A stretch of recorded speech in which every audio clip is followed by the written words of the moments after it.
नमस्कार दोस्तों महाराष्ट्र में एक बार फिर हलचल बढ़ गई है, लड़ाई बढ़ गई है। 5 दिसंबर को शपथ ग्रहण हुआ। देवेंद्र फडणवीस ने शपथ ली मुख्यमंत्री पद की। एकनाथ शिंदे और अजीत पवार ने डिप्टी सीएम पद की शपथ ली, लेकिन किसको कौन सा विभाग मिला, अभी तक ये तस्वीर साफ नहीं।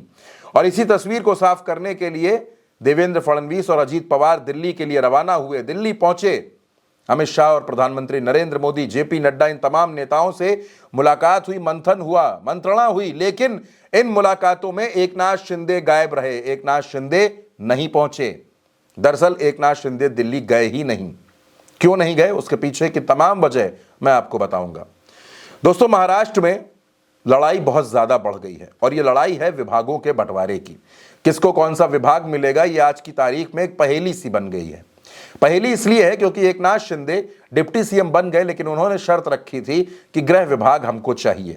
भारतीय जनता पार्टी की तरफ से साफ तौर पर कह दिया गया कि देखिए, गृह विभाग तो नहीं मिलेगा, गृह विभाग भारतीय जनता पार्टी अपने पास रखेगी।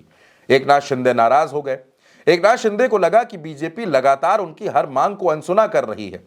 पहले एकनाथ शिंदे ने अमित शाह से कहा कि कम से कम 6 महीने के लिए मुख्यमंत्री बना दीजिए, नहीं बनाए गए। एकनाथ शिंदे ने कहा कि बेटे को डिप्टी सीएम बना दीजिए, बीजेपी ने कहा अनुभव की कमी है, नहीं बनाएंगे।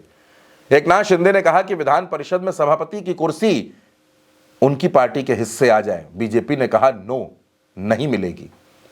फिर एकनाथ शिंदे को जब लगा कि कुछ नहीं मिल रहा है, तो एकनाथ शिंदे ने कहा कि हमारे ज्यादा विधायकों को मंत्री बना दिया जाए। यह बात भी भारतीय जनता पार्टी ने नहीं मानी। फिर एकनाथ शिंदे के सामने ऑप्शन आता है राजस्व, लोक निर्माण विभाग और शहरी विकास, इन तीनों विभागों में से मंत्रालय चुनने का। एकनाथ शिंदे राजस्व और लोक निर्माण चुनते हैं। बीजेपी कहती है नहीं, सिर्फ एक विभाग मिलेगा, आप शहरी विकास ले लीजिए, बाकी आपके विधायकों को एडजस्ट कर लेंगे, किसी को उद्योग दे देंगे, किसी को स्कूली शिक्षा दे देंगे, किसी को मराठी भाषा दे देंगे। एकनाथ शिंदे को लगने लगा है कि कल तक वो मुख्यमंत्री थे, महाराष्ट्र में उनका जलवा था, और आज उनसे कहा जा रहा है कि एक सामान्य मंत्री बनकर सरकार में काम करें। आज की तारीख में उनके पास 57 विधायक हैं। एकनाथ शिंदे को यह बात हजम नहीं हो रही। एकनाथ शिंदे को लग रहा है कि आखिर भारतीय जनता पार्टी लगातार उनका अपमान क्यों कर रही है, और इसी वजह से एकनाथ शिंदे दिल्ली में होने वाली इस अहम मीटिंग का हिस्सा नहीं बने। एकनाथ शिंदे बुरी तरीके से नाराज हैं, भड़क गए हैं, और उनको ऐसा लगता है कि भारतीय जनता पार्टी जानबूझकर उनका अपमान कर रही है। दोस्तों, वैसे भी एकनाथ शिंदे देवेंद्र फडणवीस के अंडर में काम नहीं करना चाहते थे, लेकिन अपनी पार्टी, अपने विधायकों को बचाने के लिए एकनाथ शिंदे को यह समझौता करना पड़ा और उनको विधायकों के दबाव में आकर डिप्टी सीएम पद की शपथ लेनी पड़ी। लेकिन कोई भी विभाग ऐसा जो मजबूत हो वो उनको मिलता हुआ नजर नहीं आ रहा। एकनाथ शिंदे गृह विभाग चाहते थे, लगातार इसके लिए संघर्ष कर रहे थे, लेकिन भारतीय जनता पार्टी की तरफ से दो टूक कह दिया गया कि देखिए, गृह विभाग तो नहीं मिलेगा। और अब ऐसा लग रहा है कि भारतीय जनता पार्टी पूरी तरीके से यह चाहती है कि एकनाथ शिंदे वही करें जो बीजेपी कहे, बीजेपी के ही दबाव में काम करें। अब शिंदे का नेचर दबने वाला तो है नहीं, शिंदे कैसे बात मान ले। इसी वजह से एकनाथ शिंदे नाराज हैं। वो दिल्ली नहीं गए, किसी मीटिंग का हिस्सा नहीं बन रहे, किसी मीटिंग में शामिल नहीं हो रहे, और भारतीय जनता पार्टी लगातार उनको अपमानित कर रही है। तो अब जो विभागों की लड़ाई है दोस्तों, वो महाराष्ट्र से निकलकर दिल्ली तक पहुंच गई है।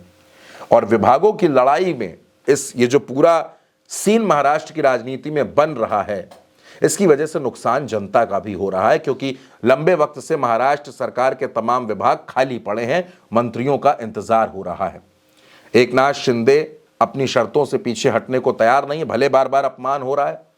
अजीत पवार को वित्त विभाग की टेंशन है और भारतीय जनता पार्टी को कोई टेंशन नहीं है।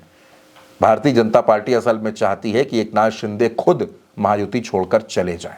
अब एकनाथ शिंदे महायुति के साथ रहेंगे या नहीं रहेंगे, ये सवाल भी बेहद अहम है, बेहद दिलचस्प है। अब इंतजार कीजिए दोस्तों अगले 48 घंटों का, जब दिल्ली से कोई संदेश आएगा, कोई तस्वीर साफ होगी, तब ये पता चलेगा कि एकनाथ शिंदे साथ हैं या नहीं है।